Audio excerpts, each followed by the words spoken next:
मानवत नगर परिषदेच्या निवडणुकीत डॉक्टर अंकुश लाड यांनी आमदार राजेश पिटेकर यांच्या नेतृत्वाखाली नगराध्यक्षपदासह 21 पैकी 16 जागांवर दणदणीत विजय मिळवलाय।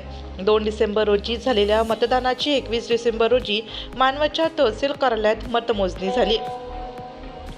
निवडणुकीचा निकाल ऐकण्यासाठी सकाळपासूनच नागरिकांनी गर्दी केली होती, त्यामुळे यात्रेचं स्वरूप निर्माण झालं होतं। चाहत्यांनी विजयी उमेदवारांचं जल्लोषात स्वागत केल्याचं दिसून आलंय। डॉक्टर अंकुश लाड यांच्या पत्नी राणी अंकुश लाड ह्या नगराध्यक्षपदासाठी निवडणूक लढवत 14,587 मते घेत त्यांनी अंजली कोककर यांचा 5,391 मतांनी पराभव केलाय। महाराष्ट्र न्यूजसाठी विलास पाटील, मानवत, परभणी।